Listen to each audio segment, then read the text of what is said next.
So there's the little voice that says recording in progress. So welcome everybody. It's great to see you all again, and this time all together. I'm Kevin Boylan. I'll be the staff liaison for the Climate Action Task Force.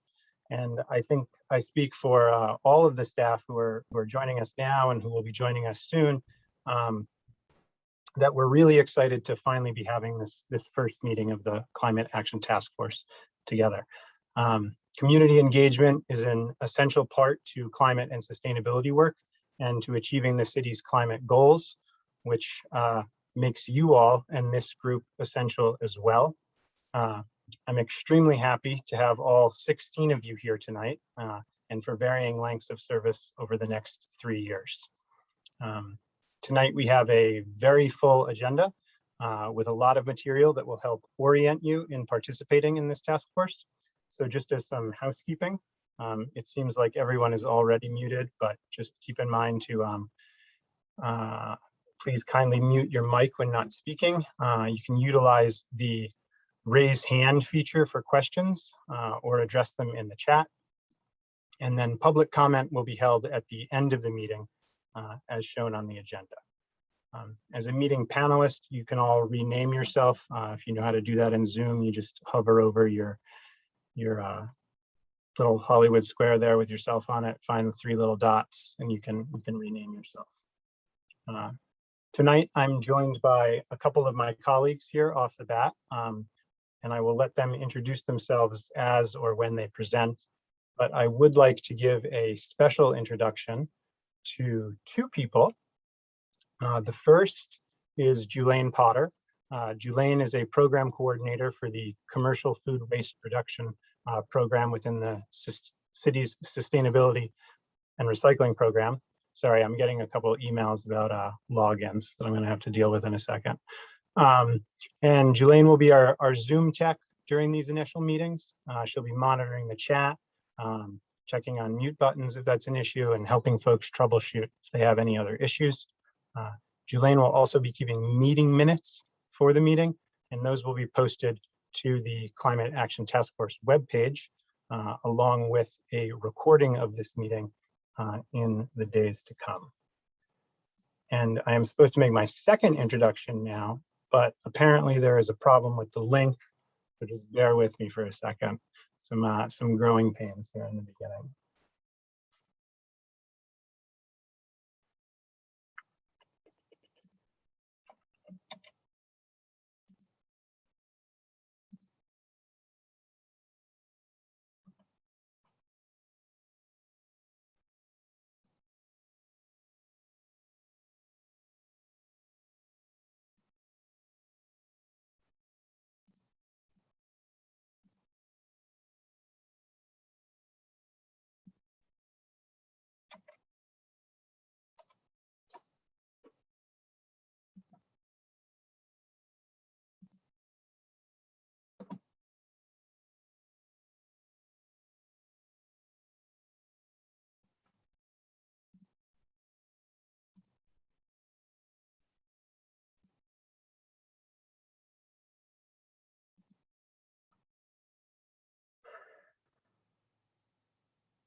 Mayor Beaty, sorry about the confusion there with the links.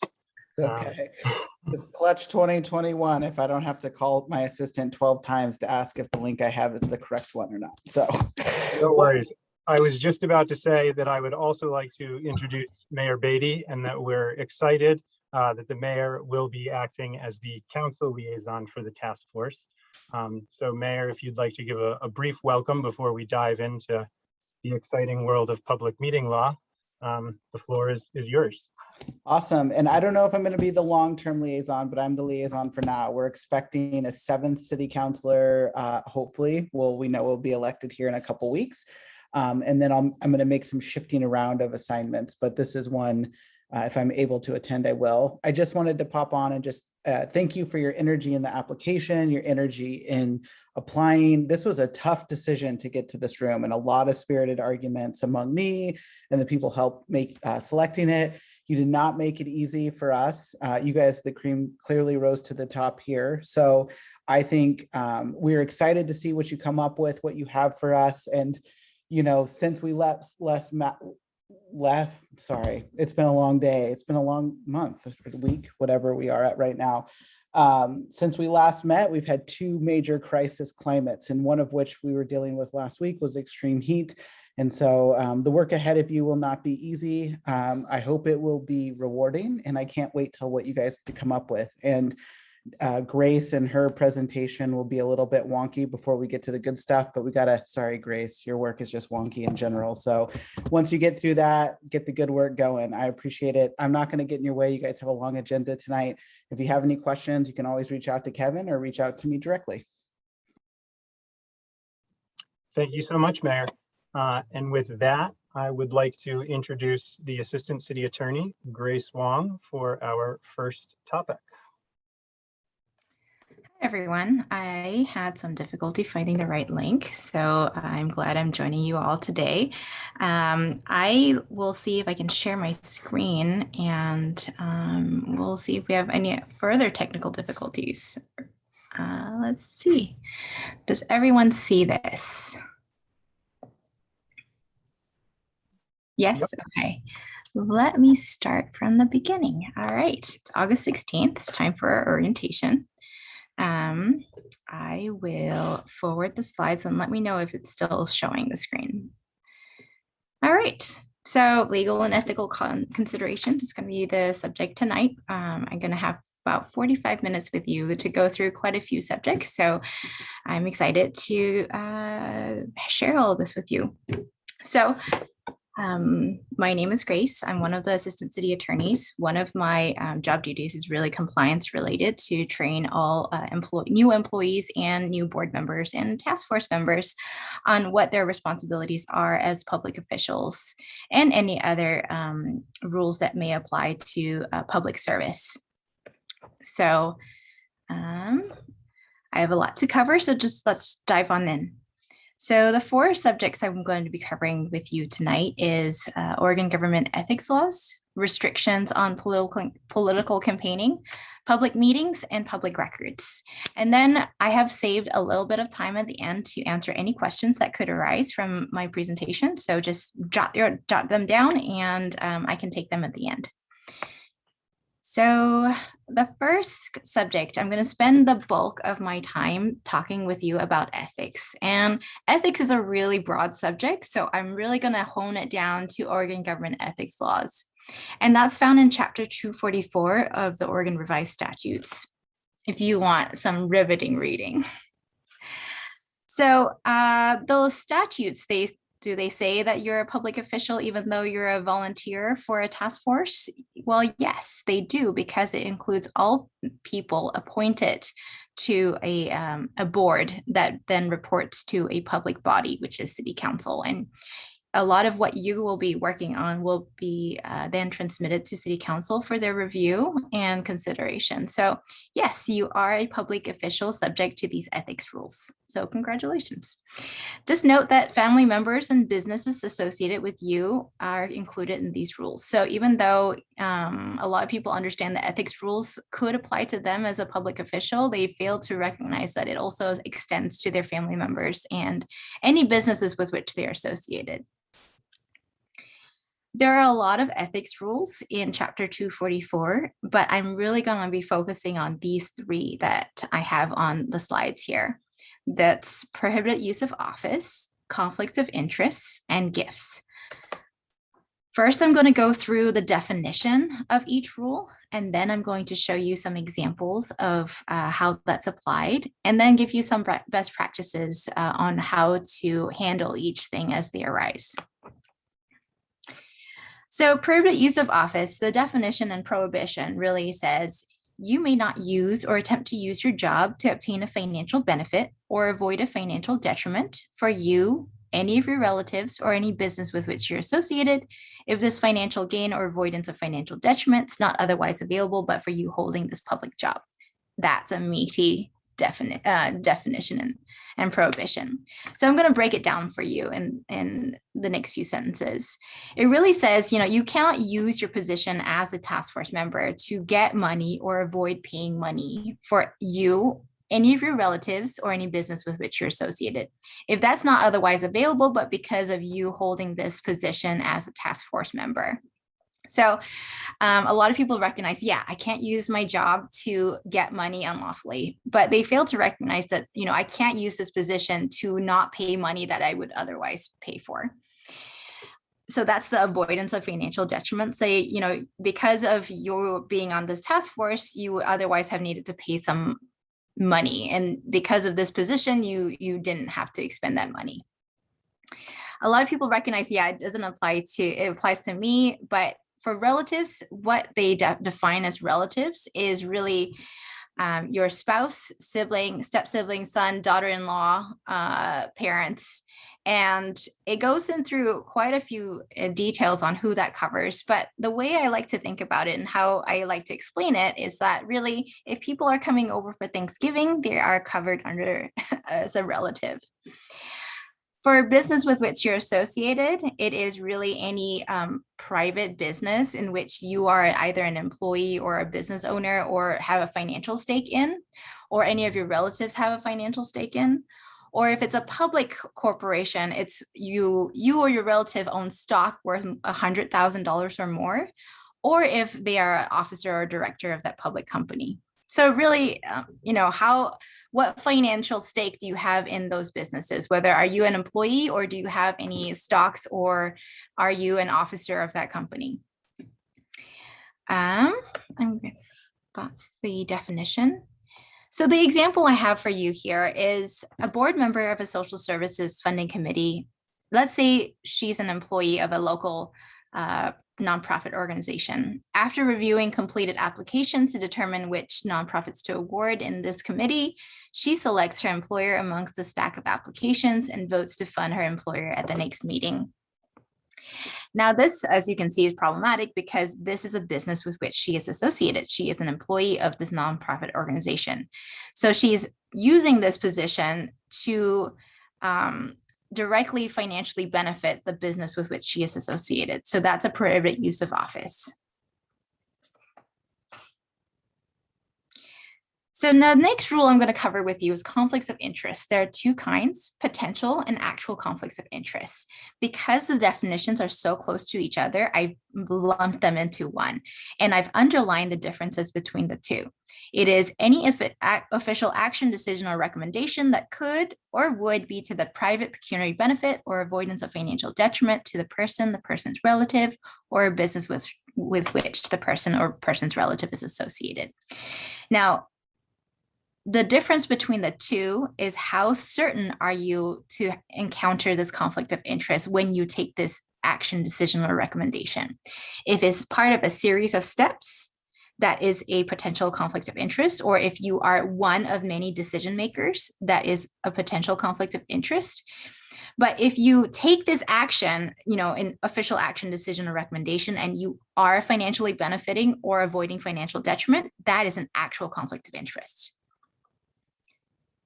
Do you understand the difference between the two of actual versus potential conflict of interest? Head nods and thumbs up. I'll take either. Okay, great. So if nothing else is retained from my presentation, I would like you to remember this. You have to take this action, these actions, if you are faced with a conflict of interest. If it's a potential conflict of interest, you must disclose it, and then you can deliberate and vote, but you must disclose it at the start of the matter. If it's an actual conflict of interest, you have to disclose the conflict of interest and the nature of the conflict of interest for both. I forgot to say that. You have to disclose what it is and what the nature of it is before you can deliberate and vote in potential. For actual, you have to disclose it and then you're done. You can't do any more. You can't deliberate. You can't vote. You're just done because you're conflicted out. So just remember that if you have a conflict of interest. The examples I have for you are this.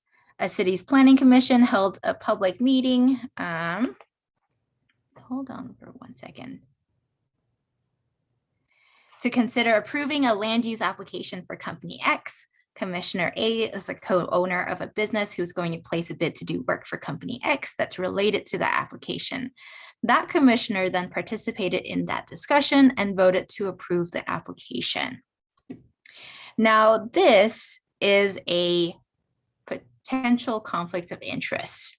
They are interested in that application because they could financially benefit in the future if this is approved. So that's a potential conflict of interest.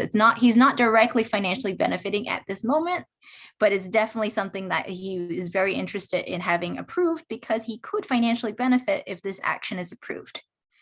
So that's a potential conflict of interest. So in this instance, when this subject matter comes up on the agenda, he has to raise his hand at the very least saying, hey, I have something to disclose.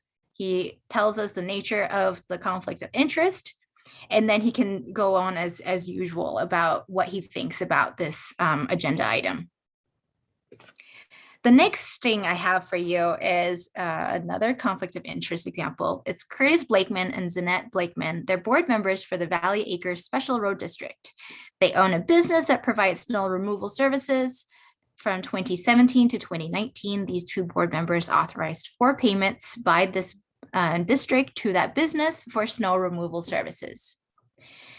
This is an actual conflict of interest because they authorized the payments and their business with which they're associated directly financially benefited from that action. So they took that action and they got financially benefit from that action. So that's an actual conflict of interest. So if you did all of it correctly, they would have disclosed that conflict of interest and then not authorized that payment because they were conflicted out. They are done. They could not have voted to authorize those payments because they were prohibited from doing so. So best practices: inform your board or task force chair or staff liaison in advance if possible. Just because you see the agenda item, you're like, okay, I know there's going to be an issue here. Your board or task force chair or staff liaison can rearrange the agenda as necessary so that they could either put it in the beginning and have you join a little later, or have it be put at the very end, and so you can leave a little earlier, saying like, I have this conflict, so I'm going to be, done. If that's not possible, you have to, at the very least, declare the conflict of interest at the beginning of the matter. So you can't just like raise it in the middle where everyone's already started talking. You have to say, when this board agenda starts, you have to raise your hand and say, I have something to disclose. If it's an actual conflict, leave the room. If you're on video call, turn off video and mute. If the matter is continued to another meeting, that's another point I want to emphasize. You have to declare again. It's not the one and done rule. It is every time it comes up, you have to declare it. And then declarations must then be noted in the written minutes, so that if anyone were to, contest saying like, hey, you did something wrong, the written minutes can share that this happened and you did that correctly. All right. So things to ask yourself for these 2 rules, because if you have paid close attention, you notice that the definitions and prohibitions are fairly similar. And if you think that one incident could generate 2 ethics violations, you will be correct. Sometimes you can be dinged for 2 ethics violations by committing just one thing. So things to ask yourself for these 2 rules: could my business, my family members, or any of their businesses or my businesses work with the city?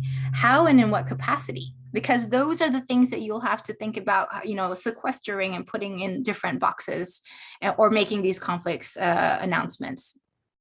What are some possibilities that my position here could financially impact me or them, and how likely is that going to happen? Because if it's a very low likelihood, then perhaps you don't have to think about it as hard. But if it is a higher likelihood, then you just have to make yourself aware enough about those possibilities, so that in the event that something should happen, you have, I like to call it spidey sensors.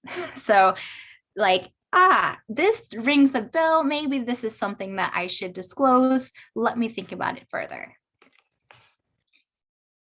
All right, the last rule I'm going to cover with you are gifts. You and your family members and their businesses or members of your household cannot ask for or receive gifts of more than $50 in the aggregate from a person who has a legislative or administrative interest in you because of your job or appointment at the city in one calendar year. So I've been asked a lot, like if the person doesn't have a legislative or administrative interest in me, does that $50 limit apply? And I say no, there is no limit. It's only if that person or source has a legislative or administrative interest in you that the $50 gift limitation applies. And so the rule says from January 1 to December 31st, it's $50. So it could be like a $5 Starbucks drink 10 times or a one and done $50, no more and no more than $50. Let's see.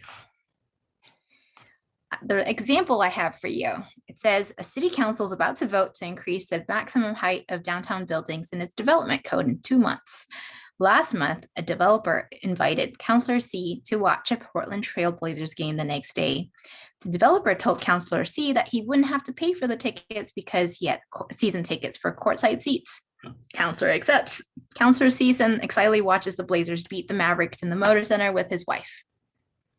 I will say courtside seats, probably more than $50. So this is a ethics violation because the city council obviously has an item on the agenda that's, to the developer's benefit if it went one way versus the other. So the developer is a source with which he has a legislative or administrative interest in that city councilor. So for that developer, the gift limitation of $50 applies. And even though he says, well, I have courtside seats already, it's the value of the gift that matters, not the fact that he already has the season tickets and didn't give it, didn't purchase it for the benefit of the counselor when he purchased the tickets, if that makes sense.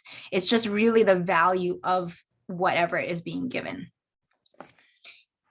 So I think the rule I like to give people is that, good entertainment is probably one you have to decline. No one wants to sit through bad entertainment. Those are probably under $50, but you'll have to probably say no to courtside seats.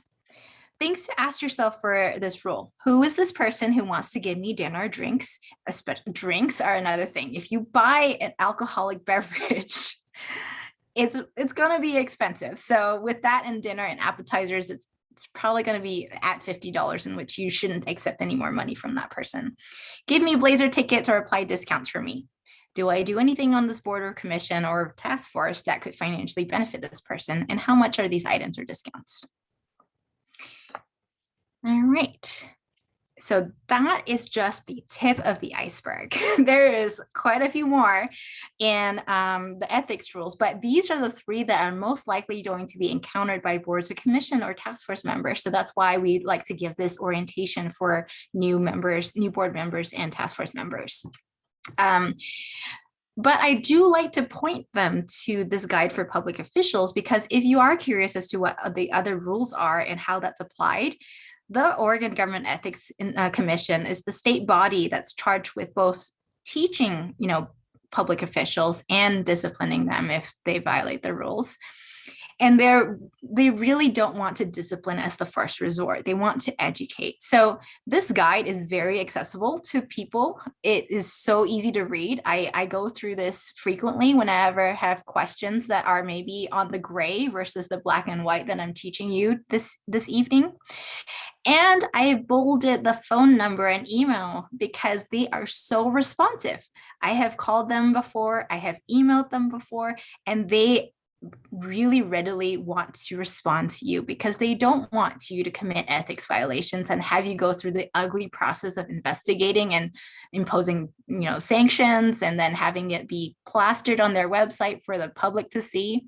They don't want all of that to happen. So they're very responsive. And if you have any questions, I would really recommend reaching out to them for answers. And really, if that's scary to you, I can help you formulate that question. to ask the ethics commission so that, we can make sure that we're on the right track when this is, if anything were to happen. I cannot be your lawyer, but I can help you ask the question. All right, so the next subject, moving on, is restrictions on political campaigning. How many of you work for the public sector? Do I see any hands? I don't see any in my limited small screen. But this is something that's required to be posted in all public sector like break rooms. And it says, attention public employees, you cannot promote or oppose any political committee or promote or oppose this nomination or election of a candidate, the gathering of signatures on an initiative, referendum, or recall petition, the adoption of a measure, or the recall of a public office holder while on the job during working hours. However, it doesn't restrict the right of them to express personal and political views. So what this really means for you is the following. It means that you are prohibited from using work time to support or oppose a political campaign or, all the other things that I listed out in the last slide. At the meeting of a board or commission or task force, working on duty or project assignment for the board or commission or task force, working on official publications of, websites and social media included, or appearing at an event in an official capacity. So at any of these times, you cannot do political campaigning for any reason. So this is just a prohibition for boards and commission and task force members. They cannot use the official board or task force time to do advocacy work, for a candidate or initiative or a recall, as so on and so forth, as I mentioned before. So the questions I frequently get around this is, may a board or commission or task force endorse a candidate or ballot measure? No, we cannot do that. That's under political advocacy, and we cannot be allowed to do that. May a board or commission or task force member endorse a candidate or ballot measure? Yes, you can do that in your personal capacity, not on work time. So not at a meeting such as this for trainings or any of the scheduled recurring meetings of this task force. In your official capacity, no. So just have to delineate, am I doing this off work time, off my task force member time, or am I doing this during work time as a task force member? You can have people use your board or commission title when doing it in your personal capacity, but caution, I like to put a big caution here, because questions can arise as to when you did this advocacy work, and you just have to be prepared to say, I did this on my own phone at my own time, not during any of the meetings or the work assignments of the task force. Can candidates drop by a board or commission task force meeting? Yes, if you do so, yes, you can. And if you do so, you have to give equal access to all candidates. You can't have preferential treatment to the person that's super big on sustainability and not allow his competitor or her competitor equal access to this task force time. So here's my example. Greg is running for a seat on city council and asks his longtime friend, Susie, who's a co-board member, if he could get her endorsement for the seat. Susie agrees, and she's so bored during our board meeting and crafts a statement for Greg during that meeting. You can see her typing away on her cell phone. I'm so bored, I'm going to write this endorsement right here, and then sends it to Greg by email. Is that prohibited? Yeah, that is so not allowed. You cannot spend any time to endorse a candidate for for whatever seat during the time you're doing all of this work. My next example, Greg is running for a seat on city council and asks his longtime friend Susie if he could get her endorsement. She agrees. And so board meeting ends. She writes one on her personal phone, signs it Susie B, sends it off to Greg via email. He uses her endorsement, includes Susie's title as the city's board chair next to her name on his campaign webpage. I mean, it's fine because, Susie can back it up saying I did not use any of my official time to do this work. It's just going to generate questions and probably not Greg should just ask Susie whether, can I write your title on this on my webpage?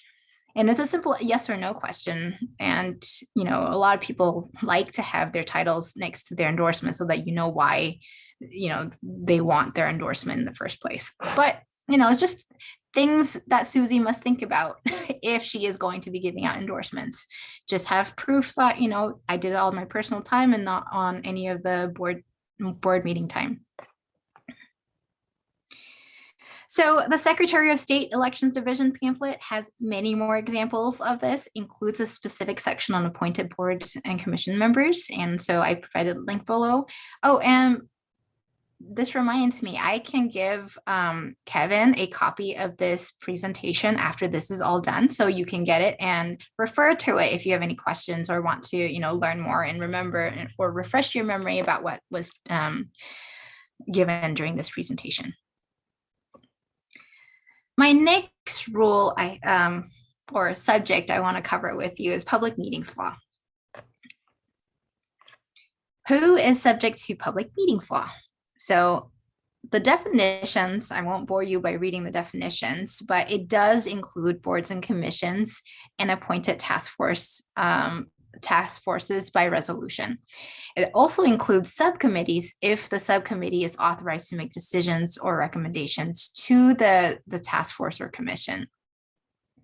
So when is a meeting subject to public meetings law? It is if you have quorum of the body, which is quorum of the task force, so like majority of task force members, and deliberation of public business. So the way I like to describe deliberation of public business, it is either any future agenda item that's almost certain to be covered, or if it's, something that is not going to be covered quite yet, but in like 6 months it's going to be covered and it's within the board's jurisdiction to discuss, that is going to be covered as a quorum and deliberation of public business. So I like to say beware of reply all meetings, because you could accidentally get quorum because everyone's email addresses and someone responding to all talking about future board members' business. That could lead to deliberation of the public's business of what's on the future agenda item. So I like to, if BCC is great just for informational purposes. Like, let's say you want to share information one way. That BCC of just sharing one way without discussion is fine, but it's the talking amongst yourself and the sharing multiple times through each other that is an issue. Also, with all this newfangled social media platforms, I lose track on which new social media platform I have to remember now. So there's obviously the issues of posting, retweeting, reposting. That could also lead to a deliberation of public business, because you have a board member talk about it as the initial post, and then you have enough of the other board members responding. You could get quorum. And then if it's all within the subject of the jurisdiction of the board or commission or task force, then you could have a deliberation of public business. And the issue is that because all meetings have to be publicly noticed, any impromptu deliberation of public business and quorum is bad, because you didn't get the public aware of this meeting that was happening now on Facebook or Instagram or Twitter or whatever. There's all those other platforms in which you can communicate and the public's not aware of it, because every public meeting has to be publicly noticed. So you have to give at least 24 hours notice, but generally is a week is preferable to let people be aware of what's going to be discussed as an agenda item on a task force or board or commission. The meetings must be open to the public. All persons must be allowed to attend any meeting unless it's done through executive session, which is very unlikely for a board or commission. It's generally applicable to city councils. If the meeting is done in person, these locations must be ADA accessible, within city limits, and provide enough space for members who are expected to attend from the public. Now, obviously, with a pandemic, there are now COVID rules. You can have completely virtual meetings. That's what we are doing right now, as long as the organizer records the meeting and allows the public to view the meeting afterwards. And if there is any visitor comment period, you have to allow them proper access to communicate with the board or task force. Public records. That's the last thing I'm going to be covering with you. Who is subject to the public records law? So it's the city and its boards, commissions, and appointed task force. What records are covered? It says any writing containing information relating to the conduct of the public's business, prepared, owned, used, or retained by a board, commission, or task force, regardless of physical form or characteristics. I underline regardless of physical form or characteristics because just look at what we're doing right now. We're doing everything virtually. The fact that it's not printed out on a piece of paper doesn't mean that it can't be covered as a public record. So a lot of the virtual stuff that we do, any of any notes that you take on Word, those are covered. So materials prepared for meetings, notes taken before, during, or after a meeting, emails, social media posts made on behalf of the board or commission or task force, those are all covered. And what does it mean when it's covered? I think that's the biggest part that everyone will be interested in. It is really to maintain all notes that you take. The retention period is 5 years. Turn it over to the staff liaison once your term ends. If a member of the public requests a copy of your notes during your term as a task force member, you turn it over to the city so that the city can provide it to the requester. See, all of this is transparent.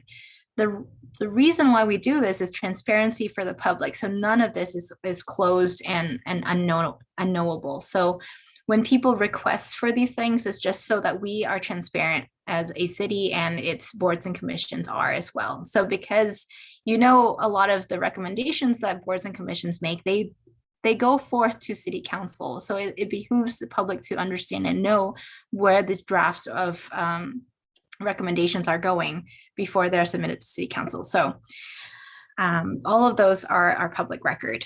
My best practice tip for you is to store all of it in one location so it's really easy to find if someone were to ask for records, and then just include the date of each meeting so that if they ask for a specific date, you can provide it fairly easily to them.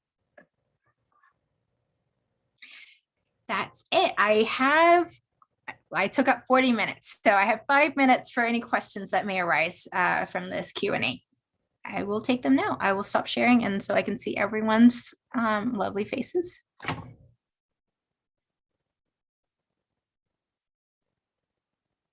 All right, Rebecca. Hi, how are you? Thanks for being here. I do have a question. How do other task forces work between meetings? Is there room between public records law and public meetings law for Slack channels or Teams conversations in that in between space that's not social media, but also not a meeting? That is a really good question, and one I'm getting more and more because so many people prioritize collaboration, especially since meetings are not as frequent as what you would like to get stuff done.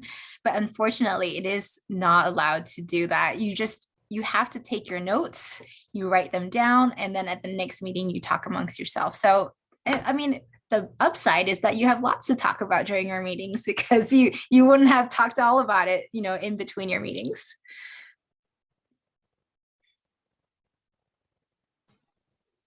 Abdul has a question. Oh, Abdul. Oh, is it in the chat? Oh, yes. Okay. Okay, can you hear me now? Yes. Okay. Hi, thank you very much for the brief discussion about this ethics. I have a question here. There was a point you made which has to do with relatives or family members when it comes to conflict of interest. Mm-hmm. So, but with regards to the law, what I was kind of worried about, what if you don't have close contact with a family member and don't even know or aware of what they do? And at the end of the day, you probably don't even know whether to disclose anything that has to do with them. And then it happens that Is it likely? I mean, if you don't know about it, it's hard to sanction you for. I mean, it could still sanction you, but it would be more of how likely. I mean, I guess if you don't know if what business they do, I mean, are there any family members around the area that would interact with the city? well, the reason why I'm saying that this can not necessarily myself here, but it can happen to anybody because America believes in the nuclear system of family, where most times just the immediate family members are closely related. And when you look at the distance relations, there's sometimes much of them don't have much to do with each other. Some are distant cousins and some are, and some of these people are established and they have a lot of things they're doing now. So, but you might not even have any idea of what they're doing. And at the end of the day, you are part of this commission, and then you maybe took part in a particular decision that affect their businesses.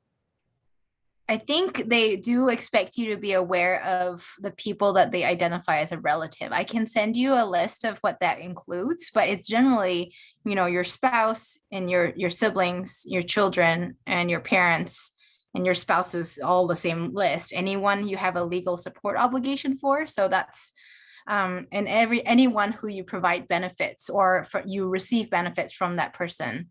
So it's a fairly limited scope of definition and relative. That's why I like to say, people and coming to Thanksgiving, because it's that definition of relative.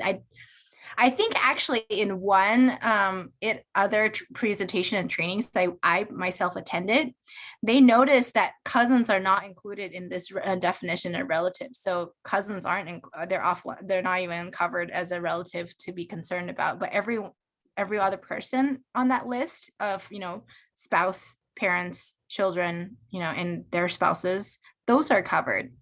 And I think the rule does expect you to know those people. I don't know if I can explain otherwise. I feel like the commission should take you should provide you leniency if you didn't actually know about your distant relative or you're estranged from your family. Yeah. I can't speak as to what they will do though. They can do what they do. Okay. And especially with regards to shares, like some of them will buy shares in companies and they might not even want you to know that they have some kind of huge, stuff in those companies. And so you will know them as relative, but you will not know what their affiliations are. That is a very good point. I didn't actually think about it that way. But yes, I don't know how much of a certain stock that my sister has in a specific company. So things to tell the commission. Maybe they can take it up with the state legislature at the next session. Okay. Thank you.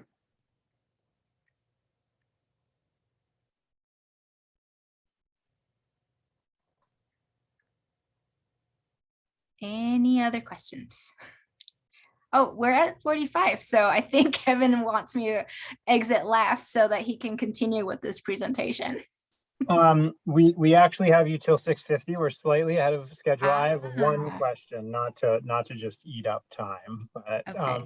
so the whole quorum thing in the BCC and the copying of everyone.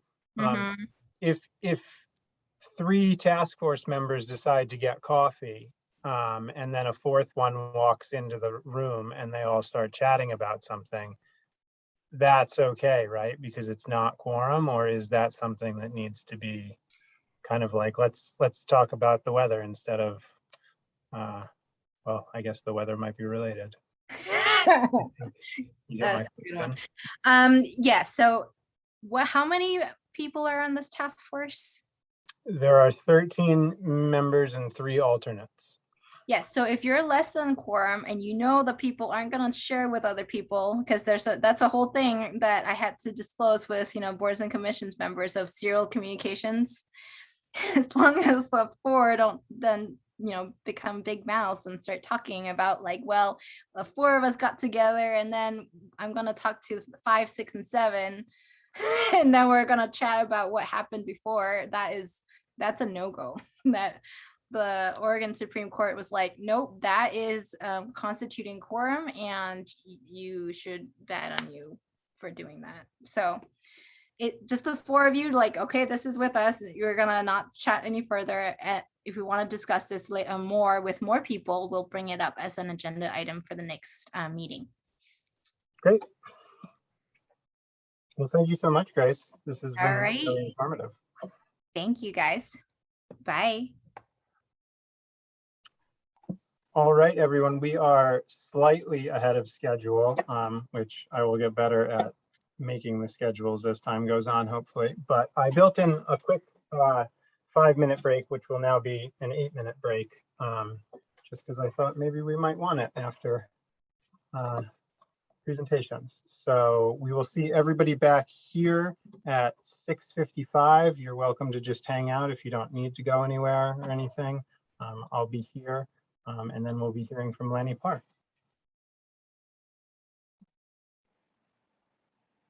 Thank you.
Kevin, can you see that okay?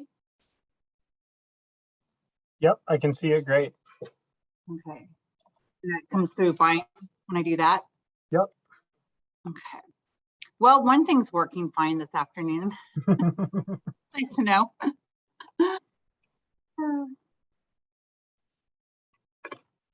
Yeah, sorry about the trouble with the links. I don't know. I'm gonna look into what went wrong there, because it seemed to happen to a couple people. Yeah, no problem. I just thought, oh, you guys must really be dealing with some technology issues, because if you don't do regular Zoom updates, it can be can cause havoc when you're hosting. It's not so much when you're the attendee. Gotcha. Yeah, I had to remove it and re-download it the other day just to get it to work again.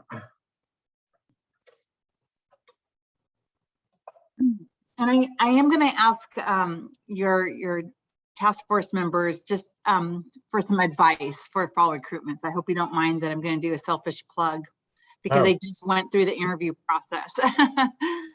It's perfect. That's what they're here for, right? To be a resource to help us do things better.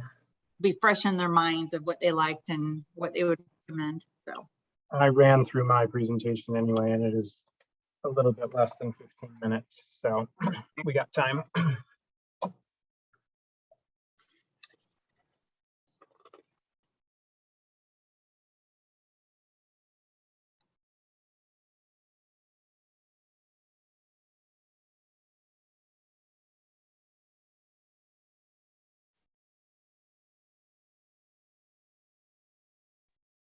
Hey, Lani, this is Scott. While we're waiting, just first of all, thank you for letting us use the webinar version that Francisca set up for us. And just know that we have talked to Abigail and are working on getting a webinar version license of this for Kevin to use in the future. So we'll get all the links permanently set up correctly in the future. oh, that's great. That's great. So, and that work order's into ISD, it just hasn't been fulfilled yet. Okay. Yeah, so, so I didn't realize you were using our account. Yep. I'm really glad that you were able to do that.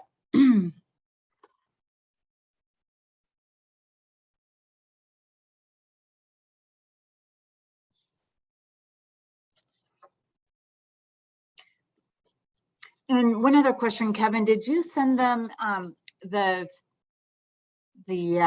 suggestions for successful public service? Did you send them that document?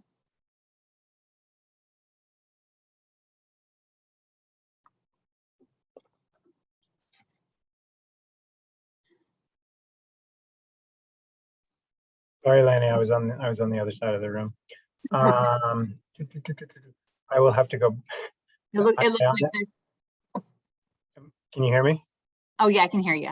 Sorry, I will have to go back and look for the email. I honestly don't recall off the top of my head. I sent a lot of links. And the other thing, so when we do a break like this, you can hit the pause for recording, which you probably did. Oh no, I didn't. Should I? So what we can do, we can edit this part out, but there is a pause feature, so you can pause on the recording when we're doing breaks, or if you just need to take a quick pause, you can go as long as you need. I've actually used the same link for a subcommittee meeting before the actual board meeting. Okay. It's flexible in that regard. And I just record the whole time, and then so when this gets posted to the website, I would just send the web team where we need it to, you'll just look at the timer and say, okay, please stop it during this time and then restart it. Okay. Great. Thank you for the heads up on that. I should have, that was a little bit of an oversight. No, I mean, there's all these little things that we're just not going to remember to tell you. So our apologies too for, it's like as soon as you're in the thick of it, you're like, oh, I should have told you you could do this. Eventually you'll know as much, if not more, than what we know on how to navigate this lovely Zoom technology for meetings.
Maybe if everyone can just pop their video back on when they return, so we know if we're ready to start up again, that'd be great.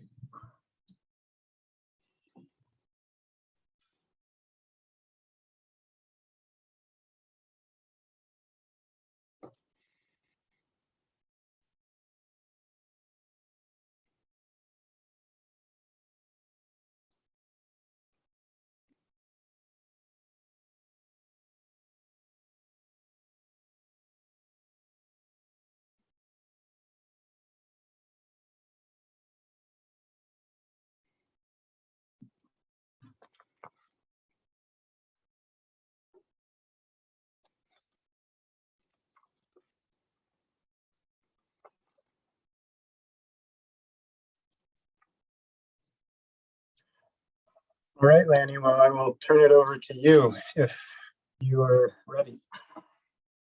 Great, thank you.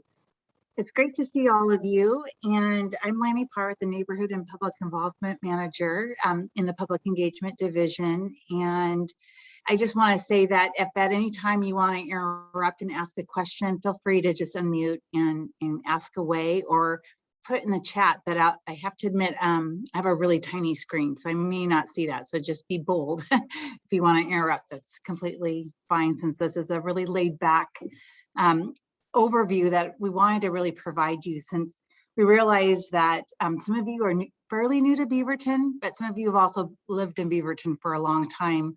And we just really wanted to help set you up for success by giving you just a really great background and provide interesting facts and demographic info about Beaverton. And also just to give you ideas of where to go if you want more information. So with that, I'll just dive right into our first slide, which is, our history. We have we have strong ties to our Native American culture and the native lands that Beaverton is built on. And work is underway now to really start recognizing this rich history. So you'll be seeing more in the coming years about honoring that. And then we also have a really lengthy history of agricultural background and railways. And if you didn't know this, but the City Hall is actually on top of a former horseradish farm from the Beaty family that owns Beaver Foods. So that's a little bit about where we've been. And so now today, we are now nearly 100,000 population, which, that makes us the 6th largest city in the state. And we are not a full service city. And by that, we mean that we work closely with our special districts that provide other services as well. And you're going to commonly hear acronyms. So I want to just share those acronyms with you too, so that you know what we're referring to if we accidentally say the acronym without the full name description. So our parks are provided by the Tualatin Hills Park and Recreation District, also known as THPRD. Our fire district is the Tualatin Valley Fire and Rescue, TVFNR. One of our water districts, Clean Water Services, CWS. And then, of course, our Beaverton Schools is the Beaverton School District, which is also commonly referred to as BSD. So my one tip for you is, if you have a guest speaker or a city staff person talking with you and they start using acronyms and you don't know what they're referring to, please just interrupt them, because most likely you're speaking for many other people in the room of getting up to speed of what organization we're referring to. And then one thing that we're really intentional about is having value, brand values. And we try to wrap this up with everything we do, from marketing to just descriptions we use. And these are the 6 values that we use throughout all of the city work. And so you're going to see those referenced a lot in documents and just describing how we provide a service, because we've just made this as part of our marketing campaign, and then just making it be day-to-day of how we describe our city services. And then this next slide here gives a little bit more demographics about how diverse our community is. And so with roughly 20% being born outside the US, it's a pretty significant number. And then having 1 in 3 folks self-identify as a person of color. And then the languages piece, we, in our school district, Beaverton Schools, the students speak over, or nearly 100, I think it's 94 languages, primary languages in their homes. And we have 28% here that overall speak a language other than English at home. So that's pretty significant. And you're going to hear a lot about the Diversity, Equity, and Inclusion Plan. It's also referred to as the DEI Plan. And this original plan was drafted by the Diversity Advisory Board and adopted by the City Council in 2015. And the implementation of this plan is monitored and rated by the Diversity Advisory Board each year and compiled into a report. And I put the link there on the bottom where you can check out that information. It's just been a great way to really see how the progress is being is moving along and what areas still need more focus on. And this next slide here just provides some other general good data about the community. It's about evenly split between renters and owners for housing. And the median household income is almost $69,000, but we still have a pretty significant poverty rate at 12%.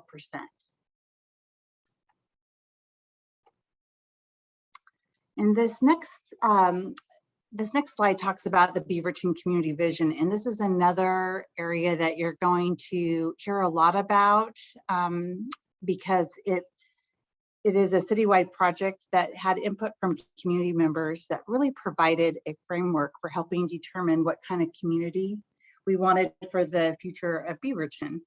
And so this vision identifies community-inspired actions that the city will work on over the next decade. And the 2016 plan had included 5 goals and 104 actions. And now the community vision process is ramping up again. Right now, it just started to kick off actually this past weekend through next year to make another update. And the Vision Advisory Committee, the VAC, is the volunteer group that leads the community outreach efforts and promotes this visioning process. And right now, they currently have a survey that launched this past weekend, and you're going to hear more details from the VAC, and they will be going and visiting the neighborhoods, boards and commission meetings, and other organizations meetings, just to really give an update and share the survey that they want folks to participate in.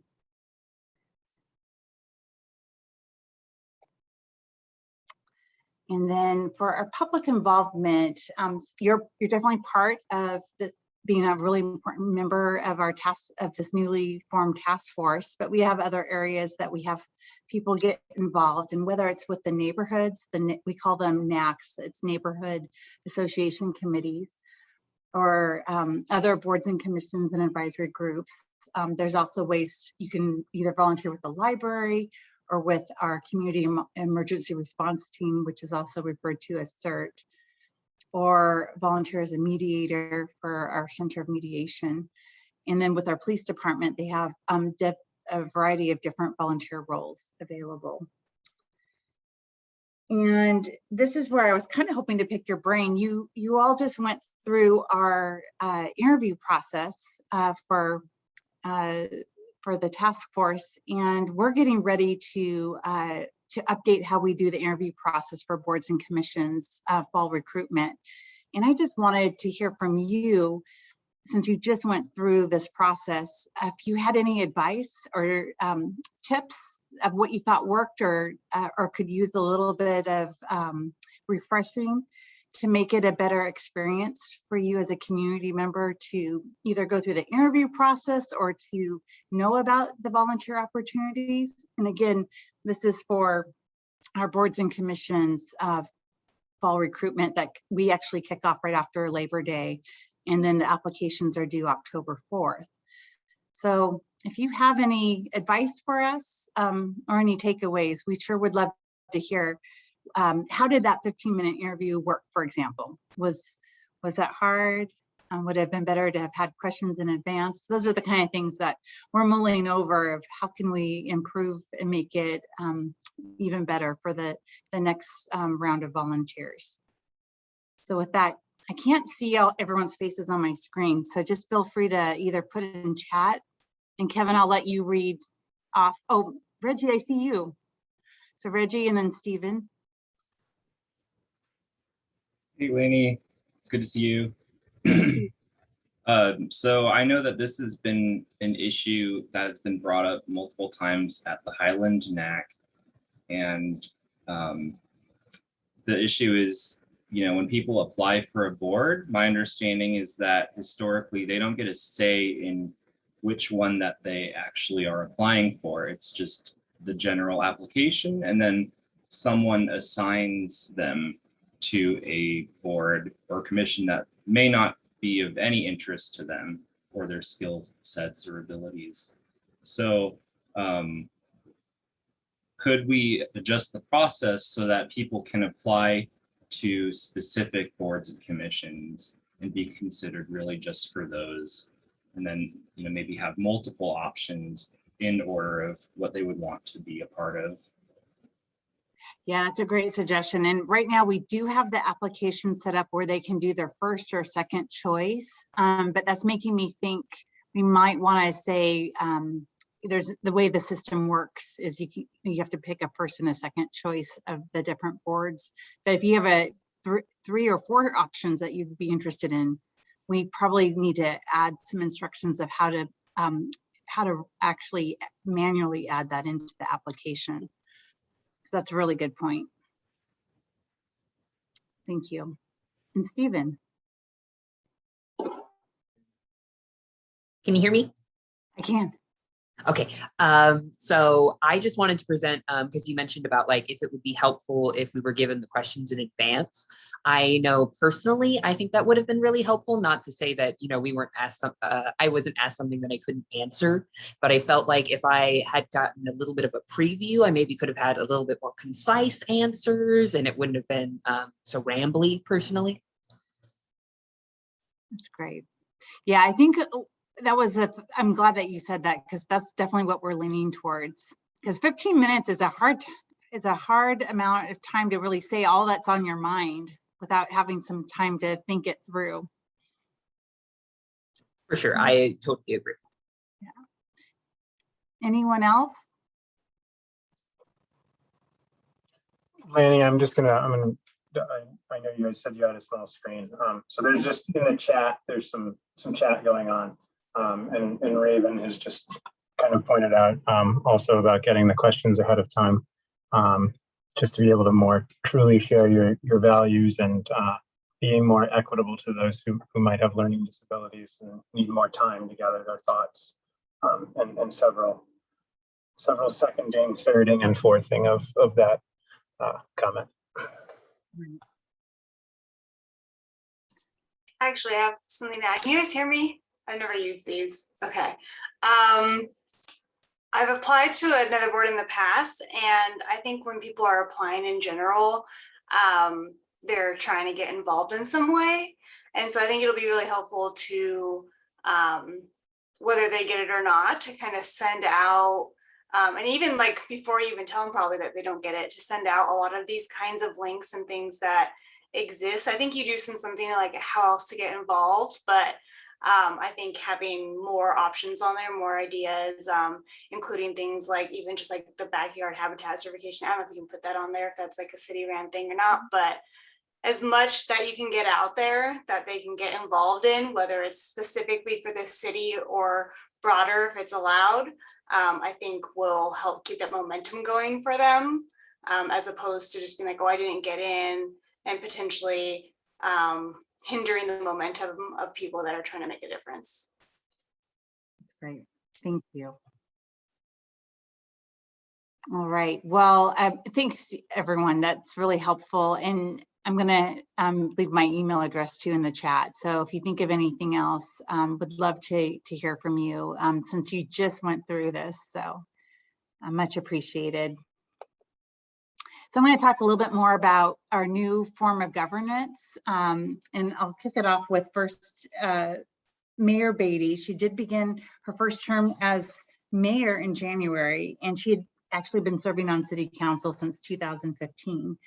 And her vacated council seat still is not filled yet. And so we're going to have a special election September 21st to select the person. The voters will select the person. And she came, she kind of kicked off her elected experience by serving as a visioning advisory committee member, as a volunteer, very much like all of you. and you're going to hear that theme a lot, like all of our electeds actually on city council, they came from a border commission with the city, or our newest city councilor, Councilor Hassan, came from THPRD's committee. So I don't know, you might be running for city council one day, because that seems to be the trajectory. So, so as I mentioned, we did have a major form of government change that the voters approved, a new city charter that that would change our form of city government from a strong mayor to a city manager council form of government. And so we've had an interim city manager at the helm this year as we've started that new form of government. And Kurt Wilson has been leading the charge, and then we've city council and the city has been going through an extensive and rigorous process, and the city council recently appointed Jen Haruyama as the city's new city manager, and she's actually going to start on August 23rd. And I would say that probably the top two things that the city manager will be doing is overseeing the daily operations and delivery of the city services, as well as proposing and administrating the city budget. So you are coming in at a time where there's a lot of change underway, and we're still just kind of figuring it all out of how it all works in practicality. And then here's who the city councilor team is. And we had added, the city charter had added one additional seat. And so we had actually two city councilors, newly elected city councilors to the city council this year that started in January, Councilor Hassan and Councilor Tivnan. One of the seats was vacated by a prior city councilor. So it's a lot of new faces at the city council level. And like I mentioned, the special election will determine the 6th seat. And just a little plug for the voters forum, if there's 2 candidates that are the finalists, and we will have September 9th at 7 p.m. the Beaverton Committee for Community Involvement, BCCI, is hosting that voters forum, and it'll be virtual. So it'll be a great opportunity for you to hear from the candidates directly. And it's a whole hour just devoted to this position. So that should be a lot of fun. And then I think I was just going to mention about, just in case you get asked about all the different boards and commissions and advisory groups, all these names, they almost, they're used interchangeably, so that can be confusing. But I think that just the one thing to really keep in the back of your mind is a decision-making board. They're the ones that actually can make a decision on behalf of the mayor and city council. And so the planning commission at the city is a great example of this. And then the rest of the boards are advisory in nature, where they serve in an advisory capacity to either the mayor, city council, and city staff. And so you'll see committees, commissions, all of that's used interchangeably, and it doesn't give a level of authority in the title, which makes it a little bit more confusing. And I think this next slide to segue to is the role of your staff liaison, Kevin. He's got a big plate, and just a little bit of background about, he has a full-time role in his day-to-day job. And so we just always want to emphasize when we're onboarding new board members that the staff liaison doesn't work on behalf of the committee or the board. They're really there to take care of the resources and make sure you have everything you need for your board meeting and to answer questions, and really just be your first go-to for needing information or getting assistance through the city. And so just keep that in mind, though, that he doesn't work on your behalf. It's more of a partnership is a better way to think about it. And I think I just, there's this one document we're going to email out to you. It's called Suggestions for Successful Public Service. And one of the reasons we like that is it's kind of an overview of kind of the tried and true, what people have said over and over as they started their career in public service, being on a board or commission. What are some of those best tips were? And we'll email that out to you. But you know, for the most part, just being ready for your meetings, reading all the materials, and kind of just doing your homework is it's a little bit common sense. But it's amazing though how often when you get really rushed, if that detail doesn't happen, you won't get as much out of and be able to participate as well if you haven't been able to stay on top of all the materials that have been sent your way. The other thing that we've heard over and over from electeds that have given advice to us is they always say, remember that you represent all the people in your community, all 100,000 people, not just your neighbors or not just your little circle. So kind of keeping that in the back of your mind as you serve in this capacity on the task force, that you're really there to be that voice. I mean, it was a very competitive process, and kudos to being here. That you all were individually selected for that special niche that you bring to the table. But now it's like you're also going to try to think through of how does this benefit the entire community. And I won't belabor this anymore since I'm probably talking too much. So we'll send you that handout. Because all of those best practices just really naturally help make it a better, high-performing board that you all will just enjoy so much more. Let's see here. So I think I was just going to end it with, you probably will hear a lot from my team, Francisca Rose. She's the Neighborhood Public Involvement Coordinator, and she sends out a lot of the correspondence to anyone that serves an advisory group, task force, or board and commission. So you'll see her name. She's really the glue behind a lot of this work. And then Miles Glowacki, he's our Neighborhood Association Committee's liaison and does all the work with the matching grant program. So I just mentioned these things so that it's on your radar to maybe it might be beneficial to some of the work you're doing if you need to either get more resources for some ideas that you're doing or just to know a little bit more of the lay of the land. And a couple trainings that you're coming on board right in between, not a normal onboarding time frame. So we will be having an orientation in January that we will probably invite you to. That will be for the boards and commission folks that were just appointed in December. And then we will also have like some effective meeting trainings throughout the year. Lately, we've been really focusing on how do you have a great meeting virtually. And so we have a contract with someone that does an amazing job of really giving the 101 of how to make your meeting the best in the virtual type of format. And then also for those of you, will you have a recorder? Kevin, does this group have a recorder? Or do you do the minutes? We do not have a recorder yet. Julaine is doing the minutes in the meantime, but when we get further down the road, we will have some officers, and one of them will be a recorder. Awesome. So just a plug for taking minutes. It's really easy. Usually people think you have to write a whole novel and you don't. So we will do a special training for that. We also have it video. We also have it online, so you can watch a recording.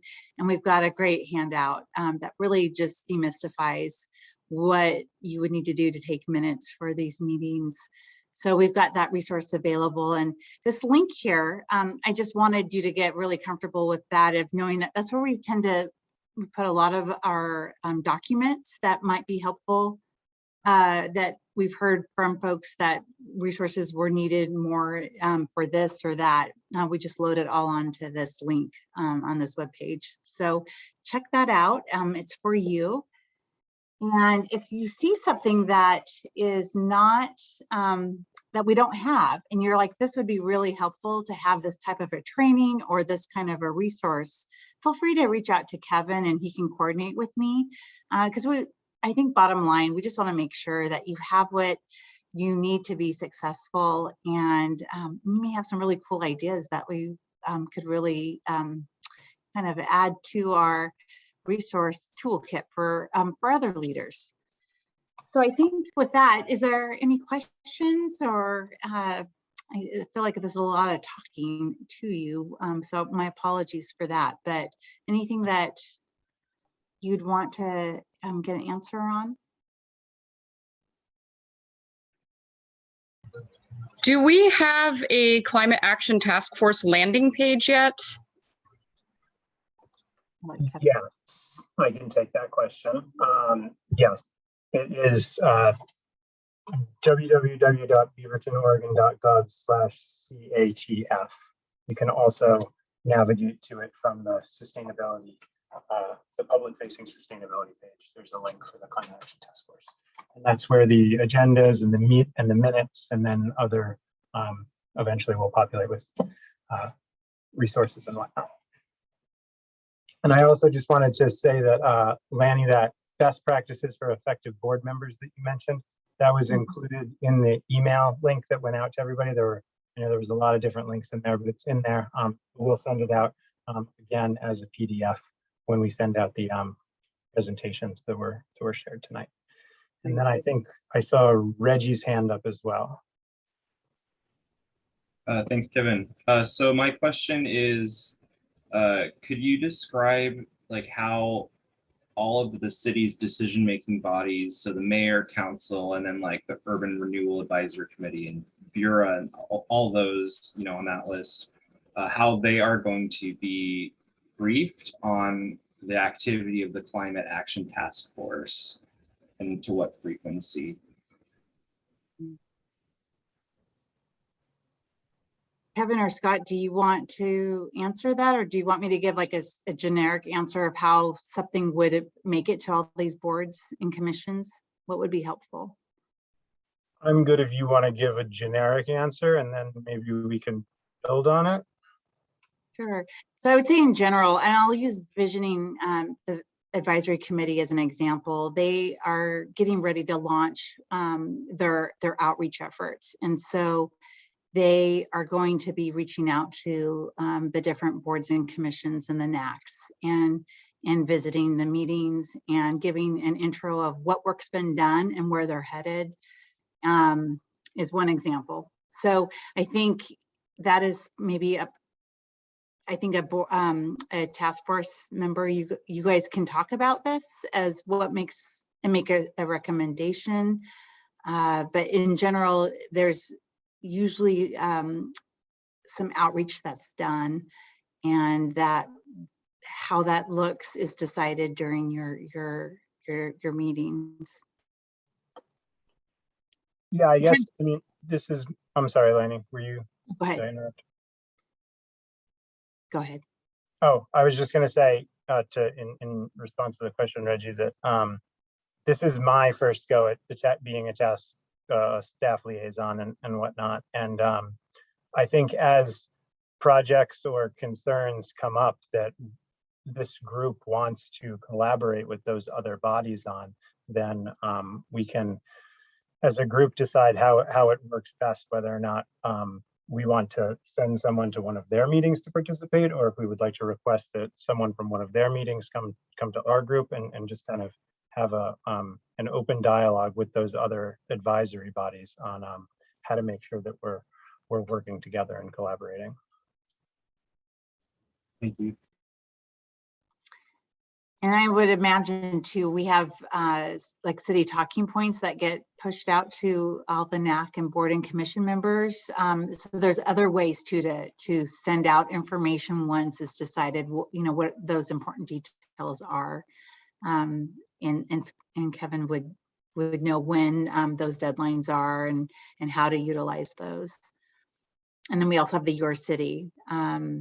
So there's all these other little marketing tools to help inform.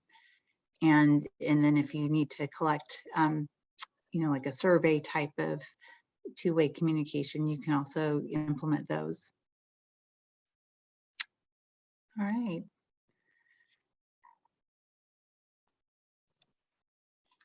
Well, I guess I will put my email address in the chat. Feel free to reach out to me if you've got any other comments or thoughts about what I presented. I'm happy to reply individually as well. So, and then of course, I'm always looking for if you have any more advice for us as we head into fall recruitment.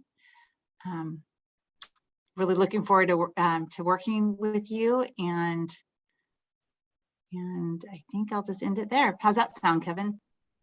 Sounds great. Thank you, Lani, for all this information and for joining us tonight. I'm sure we'll see you in the future again sometime soon. Thanks.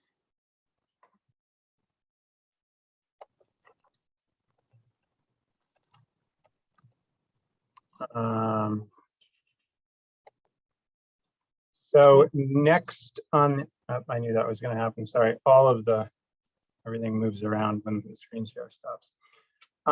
So next up on the agenda is 60-second introductions, which given our time right now, I think maybe we'll say maybe a little less than 60 seconds.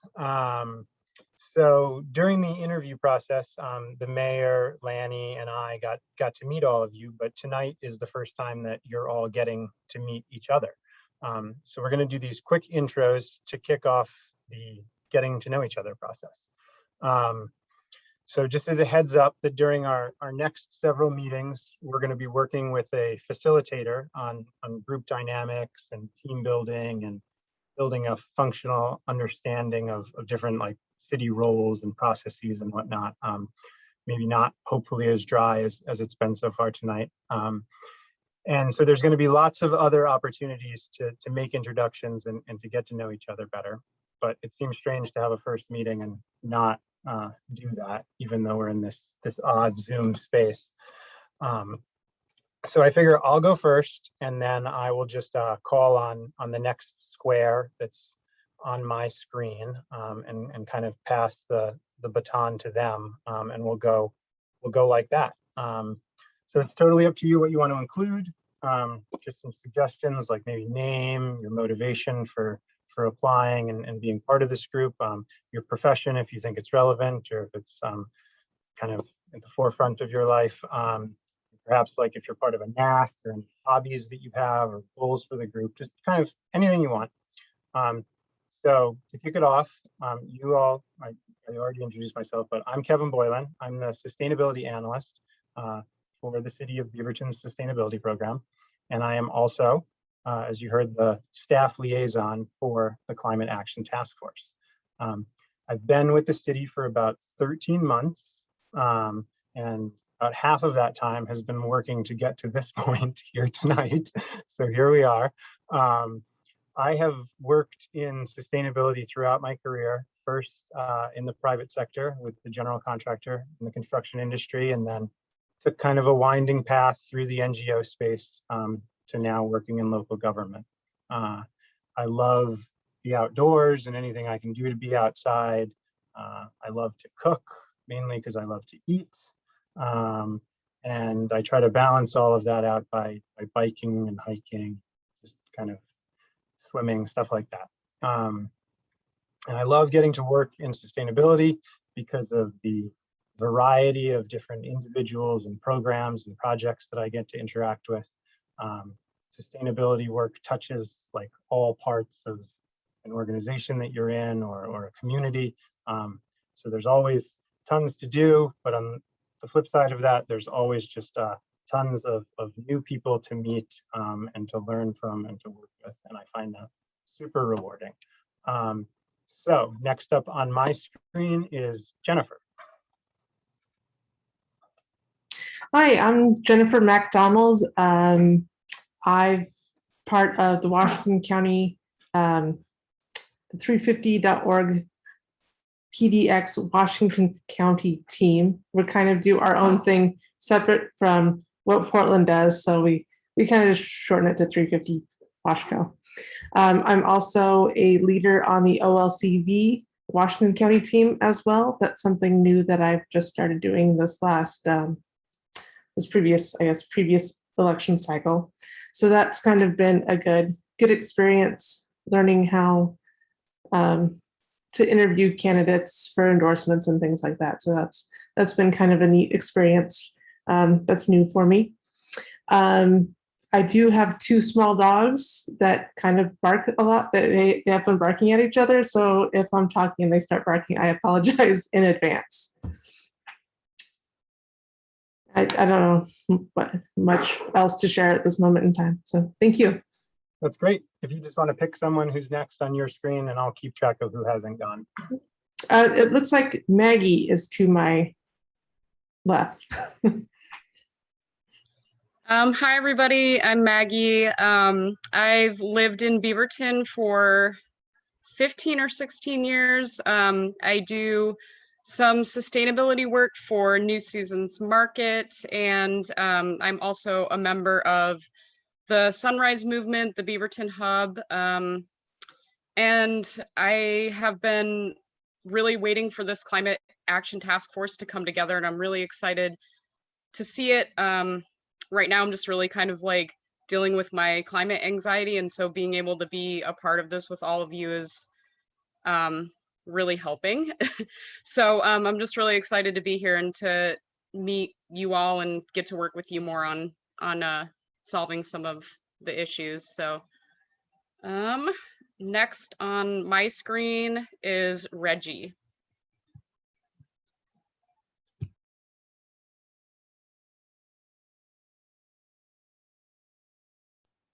You're muted, Reggie. So embarrassing. All right, I'm Reggie Frumkin. I'm 28 years old. I live in the Highland neighborhood. I went to Fir Grove, Highland Park, and Beaverton. So I've lived in Beaverton my whole life, and ever since I was in middle school, I started to notice parts of Beaverton being destroyed systematically, and that really irritated me and kind of inspired me to live my life more with a environmentally focused lens. So I'm really excited to be a part of this group.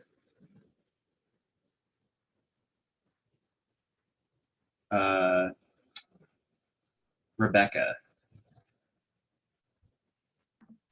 That's fortuitous, Reggie. We're neighbors. Hi, I'm Rebecca, she, her. I'm a recent arrival to Beaverton, but I'm not from California. So I'm from the New York, New Jersey area.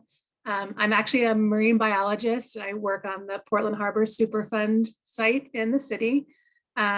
So this is a new thing for me to be working in the private sector. I'm more comfortable in state academia. I worked at a big public university in New Jersey that served a large first generation university student population. And while I was there, I did a lot of work in EJ and environmental justice. I do some work in my firm in EJ space. And so I'm really excited to be here. I'm hoping to see a lot of collaboration between this task force and the DEI task force. Been in Beaverton. I'm in the Heighton Elementary District. I've got 3 kids, one just leaving the Heighton District, going to middle school, and one just entering as a kindergartner in the Heighton District in the fall. He's very excited. And I'm on the DEI committee at the Heighton School as well. So I'm also really active in the public school space. So, and I'm just, really thrilled to have moved to a town that even had a climate action plan and then is serious about seeing it implemented. So glad to be here with you all. And Kathryn is next on my screen. Hey everyone, I am Kathryn Reid. I usually just go by Reid. I grew up in Beaverton. I went to all of the same schools as Reggie, but I think that I was just a couple years ahead of you. And now I teach in the Beaverton School District. I'm a health and environmental science teacher. And in teaching environmental science, I always tell my students that the best way to deal with climate anxiety and feeling like you have no control over so many things is to get involved. And so when I saw the recruitment happening for this task force, I thought, okay, well, who would I be if I saw this opportunity after like preaching this to my kids all the time and then just like let it pass me by. And so I'm so excited to be here, and I'm really excited to see what we can accomplish together. And Abdul is next on my list.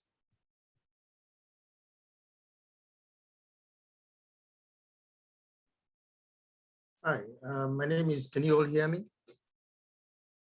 Okay. My name is Abdul Khazali. I'm from Sierra Leone, West Africa. And I've been in Beaverton for, I think, about 10 years now.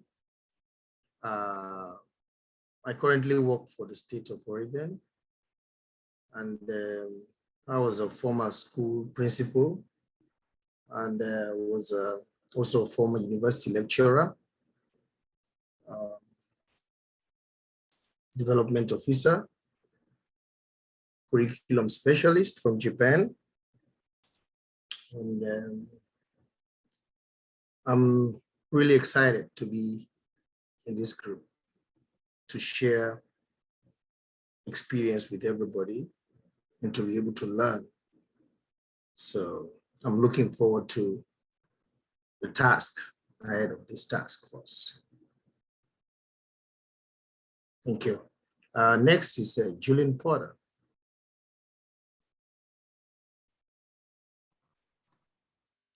I was already introduced, and I'll just leave the time for the rest of you. Thank you. But I will pick Stephen. Hello, my name is Stephen. I have lived in Beaverton for about 10 years now. I moved when I was 15. I grew up in Portland. And as an Indigenous person, I have always felt like a strong connection to the environment and kind of our climate and how everything's sort of changing and evolving, whether it be good or bad. And so I'm really excited to be a part of this committee to try and to see what changes we can do and what kind of information we can bring to the communities and stuff like that.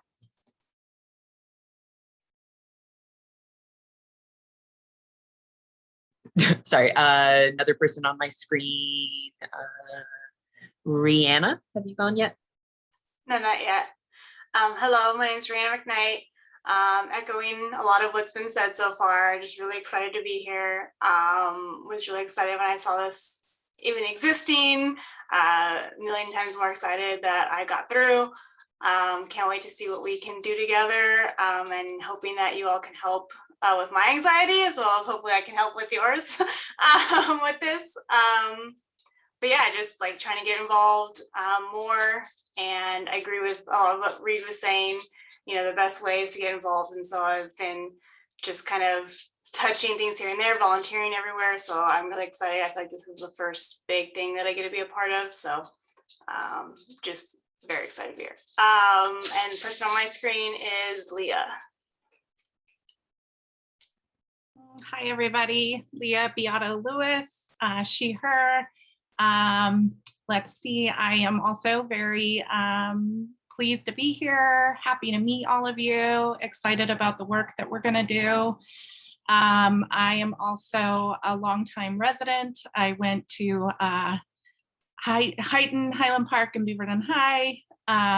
My kids go to Sexton Mountain. I have a incoming kindergartner and a 5th grader. And I currently work for the district. I run a program called Safe Routes to School. So we promote and encourage active transportation to and from schools. So I'm excited to see how my program can also implement maybe some ideas that we have in this group. So yeah, let's see, I will pass it to Katie Standish. Have you gone? Okay. I thought I recognized you though, and then I just realized from the Safe Routes to School. So my kids do walk and bike to school. They go to Vose, and we live in the Vose neighborhood. I've been here for about 6 years now. But my background is in chemical engineering. That's what I went to school for, and I worked in renewable energy for a while. But right now, my real passion and love is education. So I've been teaching chemistry at PCC for about 9 years, and just started doing new student advising there too. So I have a broader understanding of the students there. But I also am really passionate about science education in general and climate science and making it kind of understandable to people. It seems sometimes really difficult to understand, and it really is huge. But that's sort of my passion. I really enjoy talking about education and science in general. This is my first time being, I guess what you would call a public official. Just have not had the time in the past because I have 3 kids and maybe I don't have the time, but it's so important to be, I so agree with all of what you've said. I have a great deal of anxiety about the future and my kids' future, and it really feels good to be channeling that into positive work. So I'm so glad to meet you all. And actually the next person on my screen is the other Katie. Is it Carrick? So yeah, welcome. Yeah, it's Katie Carrick. 2 Katies, imagine that. I share a lot of my name is Katie Carrick. I share a lot of similarities to some other people in the group. I'm a mom of a 5-year-old, a 3-year-old, and I will have my 3rd in January. And I'm worked in cytogenetics and molecular medicine for the last 10 or so years as a technologist, and then I'm starting my genetic counseling program this fall. So I have a fair amount of experience trying to explain difficult scientific concepts in a way that people can relate to, particularly when it comes to current events. So I think a lot of my experience around climate change in particular comes from a public health perspective, and what we're seeing real time with that as well. And the fact that my kids are so young is also a driver for me to care about what it's going to look like when I'm still here, but they're just, in the midst of their lives as well. And I care about their friends, and the entire community is how we're going to deal with this, because my oldest is going into kindergarten this year. She's going to Hope Chinese. And then I have the 3 and the soon to be. So that's my motivator at this point. And I think the next person on my list is Lauren. Thanks. I'm Lauren Booth, she, her, very similar to several people. I'm a parent. I have a 12-year-old son and a 7-year-old daughter, and I'm trying to, as Reid said, I talk to them about the big issues and point out that we can make actions that are small and local that make a difference. So this felt like a great opportunity. Professionally, I'm actually in transition right now. I've been the executive director of a small nonprofit called Living Yoga for the past 5 years, doing trauma-informed body-based resiliency work. And I am about to become the executive director of the Oregon Education Association's Choice Trust. So my background is in trauma-informed services, social justice, but I've really always cared about environmental justice and sustainability and the climate issues. So I'm just excited to have this opportunity to learn from you all and take more action in an area that I don't work in professionally, but I care about. Let's see, Fredy. Hey, everyone. My name is Fredy Salazar. Like many of you, I'm deeply concerned with the current path that we are on in terms of, global warming and climate change, and the impacts that it's going to have on our community, communities of color, folks navigating low-income situations. And so, that is my motivator or my driver. I also have a 2-year-old, and I'm concerned for her future and the world that she's going to be growing up with, and the types of adaptation and resiliency that she's going to have to come to terms with as part of this.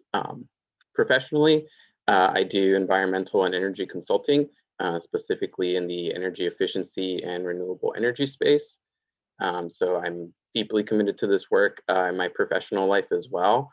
And I have a very big passion for this type of work and doing what I can to mitigate the impacts that we're currently on. And so that's me. And so I'm just looking forward to working with all of you, collaborating with you, and hopefully getting some of this Beaverton Climate Action Plan accomplished. And if all goes well, we do it all.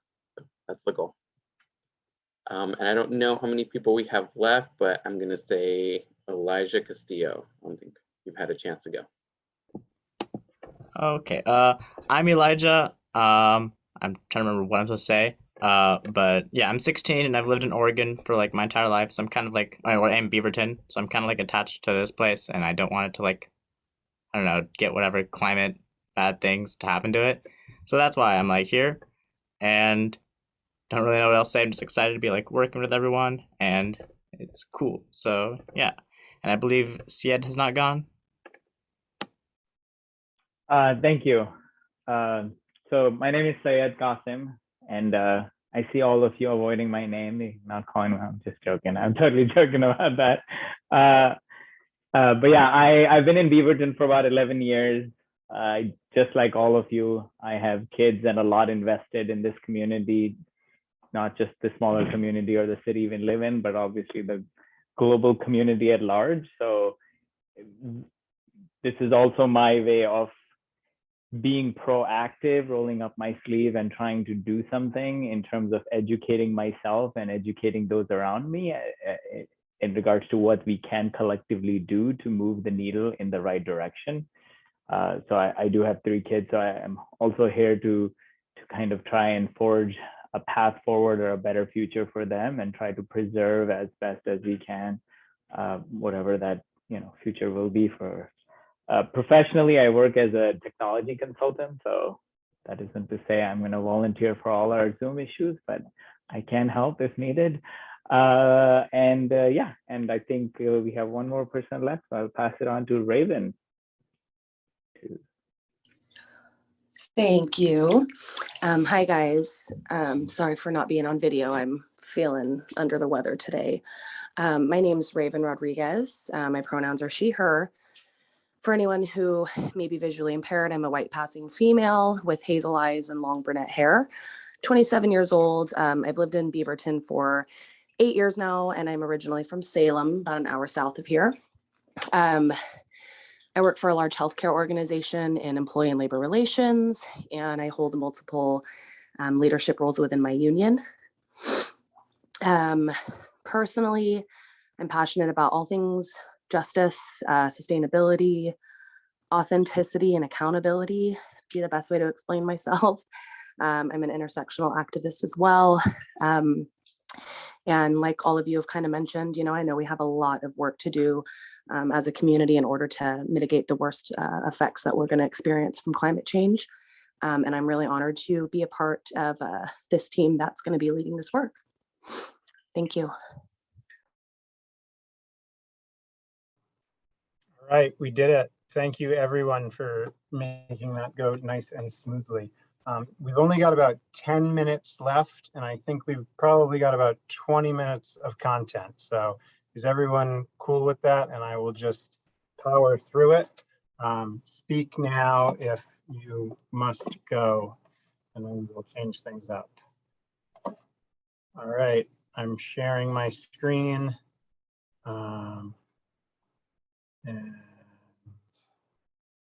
we're off. I'm not going to be able to see the chat. So if something happens in the chat, someone let me know. So yeah, I just wanted to thank you all for your attention so far. We're going to hit these next 3 agenda items real quick. So the BCAP. Sorry, I'm not even sharing the screen yet. Trying to move too quickly. Can everyone see that? Can I get a thumbs up, thumbs down? I'm seeing thumbs down. We see that you have started screen sharing, but we're not seeing any image yet. Fascinating.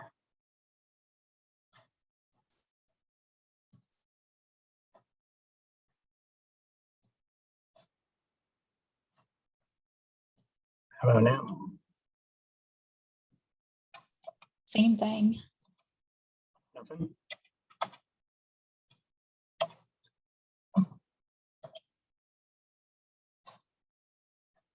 Well, this is embarrassing.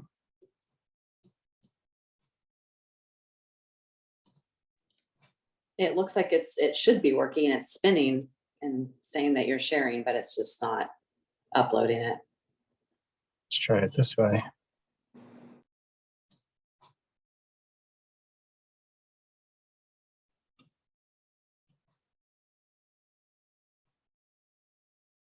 It says it is sharing. No? No, we still can't see it. All right, well, we'll modify the plan a little bit. I was going to talk about the climate action plan, which I emailed you all some links to. And maybe this will start sharing at some point, and that would be really exciting.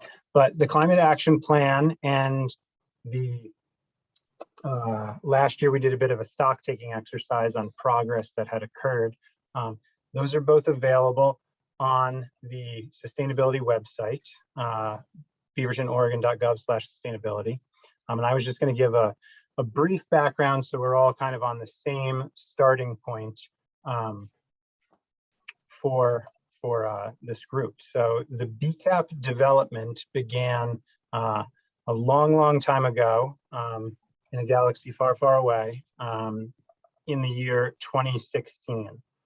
What a different world. And here we are, 2021, working on implementation.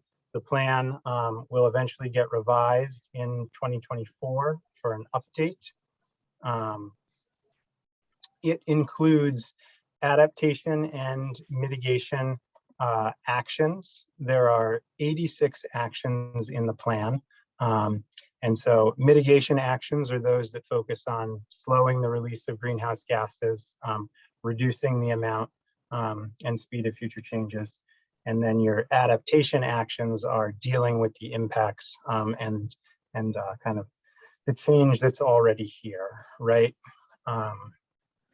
So those are things like responses to drought or managing impacts from wildfire risk and addressing challenges to infrastructure, like not just from natural causes, but also from things like population migration or population growth. And so the mitigation actions, those are more like expansion of public transportation and the use of electric vehicles, reduction of food waste, planting trees, kind of any of those things that slow or limit the release of greenhouse gases. So those are identified in the plan. I encourage you, if you've kind of looked at it once, to go through it, look at it a second time, or just familiarize yourself with it, because it is the foundation that we're looking to build off of. All of the actions in the plan roll up into two main goals.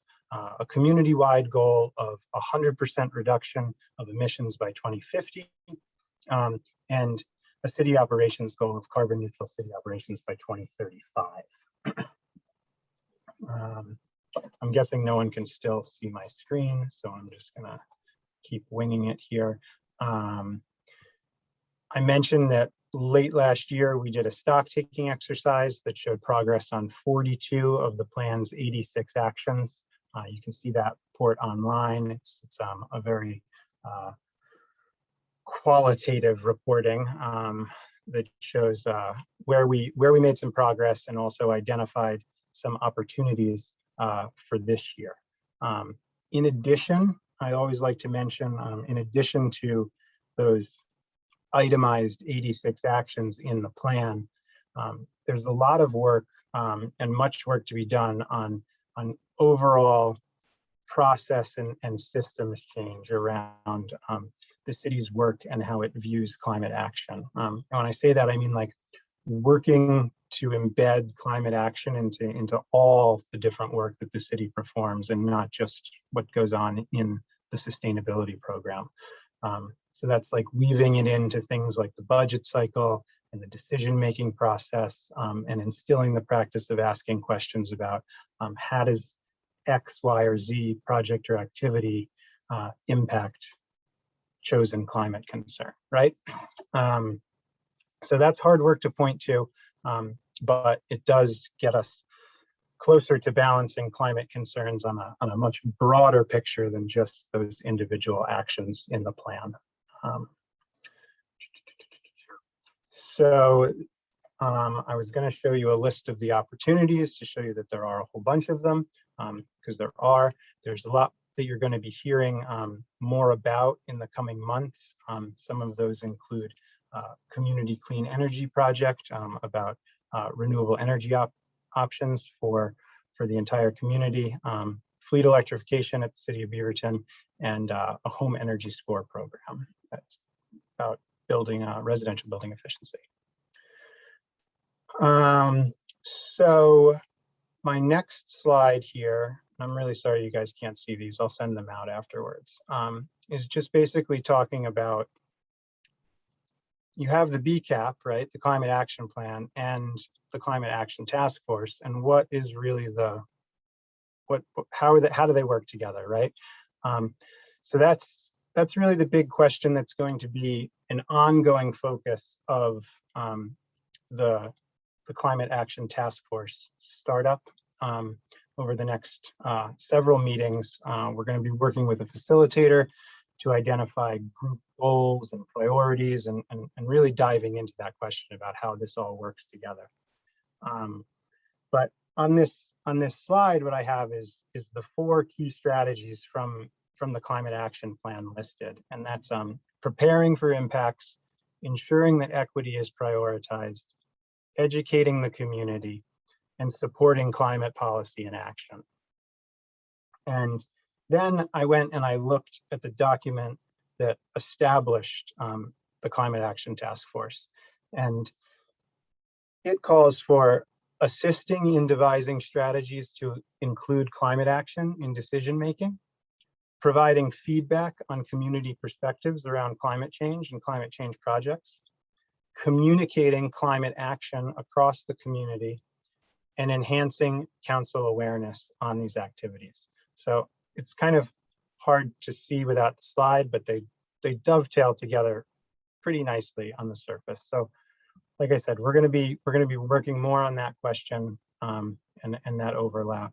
And this body or this group can be and will be a great tool to help advance the city's climate action work. So I'm just going to keep going and we'll do questions at the end. Stipends. So the task force recognizes that volunteering time, especially when we go over the amount of time that we said we were going to do, is doing that for free is not always an option. And then all of our time has value, right? You're here with us tonight when you might well be doing other things, whether it's working or working a second job or making dinner for your family that you now have to get takeout for, or watching your kids, you have to pay someone to do that. All of these other things use up your time, and we want to recognize that your time has value. So the Climate Action Task Force will be a pilot project to offer stipends to task force members. So there is an annual limit that we can offer. We're limited by tax regulations and whatnot. So the stipend is $50 a month. It's not per meeting, it's not per time, it's per month. And it is opt out. If you don't want to participate, then you don't have to, but everyone's automatically in it. Even though I say everyone's automatically in, I do need you to do some things in order to make sure that you get your stipend. You need to complete a W-9. I sent these out to everyone. If you didn't receive it, let me know and I will get you one. So just fill out the W-9, return it to me, and then you can expect once we're kind of on an established cycle that we meet on the 3rd Monday of the month, and you can expect that your check will go out the following holidays, stuff like that, depending on how it falls, might affect that, but there's going to be like a week to 10-day little lag. So that's how that's going to work. Does anyone have any questions?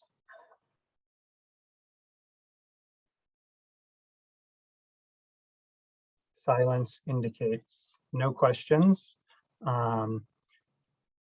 So that is all I have, except for the public comment period. I'm just going to stop sharing since this isn't working and I can't see all of my screens. The public comment period will normally take place at the beginning of the meeting. We did it at the end tonight just because it seemed like it would make more sense. Those will be 3 minutes each, just like when you watch a city council meeting. The public can raise their hand or press *9 if you are listening in on your phone.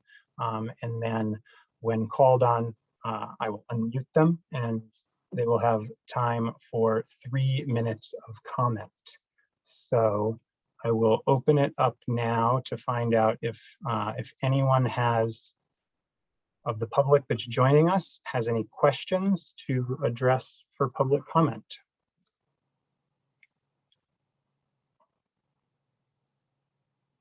Just give it a few seconds for the technology. I see a raised hand so I am going to allow to talk, promote to panelist. And Damian, are you there? Yes. Damian, you have 3 minutes of time. I have a fancy slide with a counter on it, but no one can see it. So I will just do it and you'll have to believe me when the 3 minutes are up. Okay, I won't need that much time, Kevin. Thank you and Lani and Scott and everybody for eventually getting this to come to fruition. It's great to participate as a member at large. And my question is about visibility. Will we be able to see the other public members in the future on this format just to know how many people are involved in each meeting? Sure, I can take that question. If I understand it correctly, you want to know if they're going to have a square on the tile to know if they're participating. We do these meetings through Zoom webinar rather than Zoom meeting. So there's kind of a little bit of a divider, right? You were in the attendee room a minute ago until this comment period. So as far as I know, that's the way that it's going to continue into the future. But I can find out a more specific answer to that if it's different, and let you and the group know. Okay, great. Yeah, it's great to see the other members and just to have a sense of who's attending, and it's, yeah. Great. Thank you.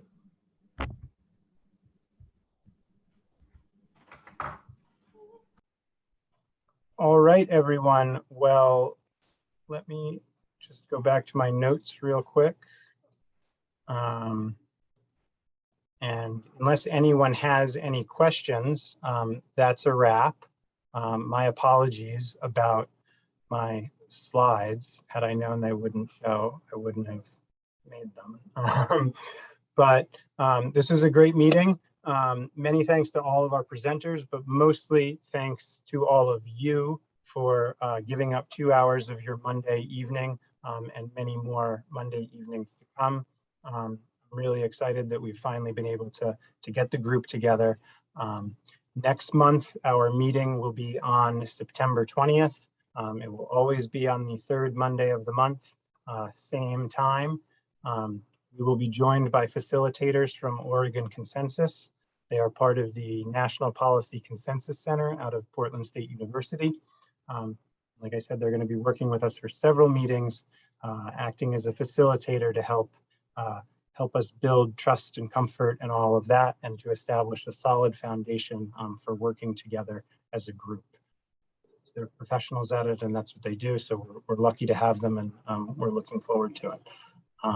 So without that, if anyone has any questions in the future, you can email me. You can email sustainability@beaverton.gov. Yeah, thank you all for your time. Meeting adjourned. Thank you. Thanks, everybody. Thanks, everyone. Thanks. Nice meeting everyone. Thank you. Nice to meet you all. Bye.